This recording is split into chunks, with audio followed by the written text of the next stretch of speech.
একটা স্নিগ্ধ সকালের শুভেচ্ছা দিয়ে শুরু করতে চলেছি আজকের এই ব্লগিং। সবাইকে স্বাগত আমার চ্যানেলে লাইফ অন হুইলস বঙ্গনারীতে। বিগত কিছুদিন ধরে ব্লগিং করা বা ভিডিও দেওয়া কোনোটাই হয়ে উঠছিল না, কিছুটা শারীরিক ও কাজের চাপে।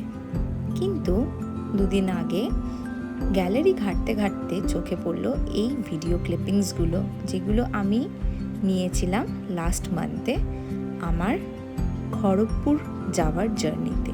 তাই ভাবলাম আপনাদের সামনে তুলে ধরি এই ছোট্ট ভিডিও ক্যাপচারগুলো। তো সবাই কেমন আছেন? আশা করি সবাই খুব ভালো আছেন। আমি সঙ্গীতা নিয়ে চলে এসেছি লাইফ অন হুইলস বঙ্গনারীর আরেকটা ভিডিও। যারা নিয়মিত আমার ব্লগ চ্যানেল ফলো করেন বা আমাকে পার্সোনালি চেনেন, সবাই জানেন আমি কলকাতায় থাকি। কলকাতা থেকে খড়গপুর হঠাৎ কেন মনে হতেই পারে। বলে রাখি, খড়গপুর হলো আমার অ্যানসেস্টার হাউস, যেখানে আমার বাবার কাকা পিসি সবার বড় হয়ে ওঠা, এমনকি আমারও অনেকটাই বড় হয়ে ওঠা সেইখানে।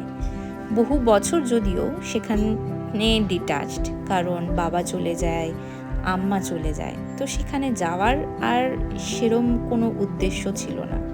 তো আমি অলমোস্ট 10 বছর বাদে আজকে আমি যাচ্ছি খড়গপুর। দিনটা ছিল একটা রবিবার, আর এটা আমি আর আমার মা জুন মাসে যাই। আমাদের কিছু অফিসিয়াল কাজের জন্য আমাদের ভিজিট করতে হয়। আমার বাড়ি থেকে হাওড়া স্টেশন যাওয়ার রাস্তাটা তোমাদের অনেকেরই চেনা হবে, কারণ আমি যখন শান্তিনিকেতন ব্লগটা আপলোড করেছিলাম সেখানে আমি এই রুটটা দিয়েছিলাম।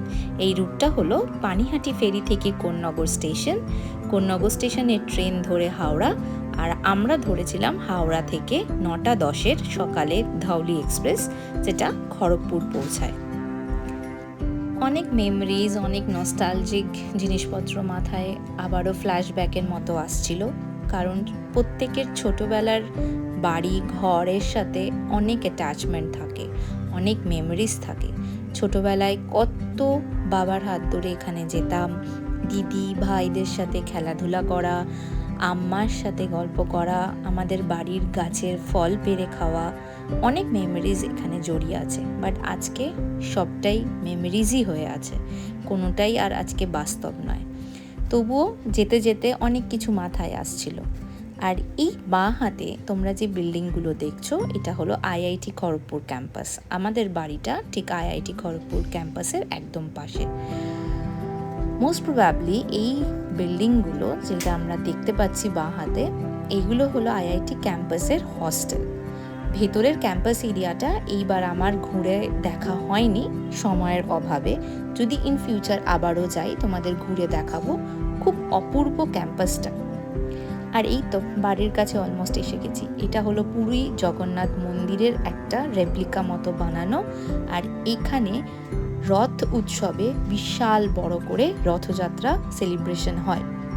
আর এই মাঠটাতে প্রচুর মেলার অনেক কিছু বসে। আর এই বাঁ হাতে যে ছোট্ট ঘরটা দেখতে পাচ্ছ গাছের পাশে, এটা হলো ক্লাব হাউস, যেখানে বাবা সব সময় আগে এখানে বসে আড্ডা মারত।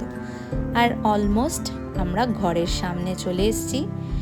এটা বহু পুরনো একটা আমাদের ঘর, যেটা এখন মেনটেনেন্সের অভাবে এটার অবস্থা খুবই খারাপ। বাট একটা সময় এখানে প্রচুর লোকজনের আনাগোনা, আমাদের এখানে পুজো আর্চা কত কিছু হতো।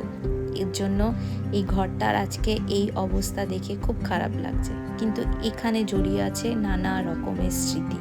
এই বড় বড় গাছ, এই পুরো বাগান, সবটা ঘিরে রয়েছে নানা রকম স্মৃতি। এই তোমাদের সাথে শেয়ার করলাম আমার এই একটা ছোট্ট মেমোরিজ, যেটা আমার ছোটোবেলার সাথে খুব জড়িয়ে থাকা একটা খুব পার্সোনাল জায়গা। যদিও আমি বহু বছর বাদে ভিজিট করলাম, আমারও খুব ভালো লেগেছে। আশা করি তোমাদের এই ছোট্ট মেমোরিজ ভিডিও শেয়ার করাতে ভালো লেগে থাকলে একটা লাইক, কমেন্ট আর সাবস্ক্রাইব করে দিও। দেখা হচ্ছে আরেকটা ব্লগে।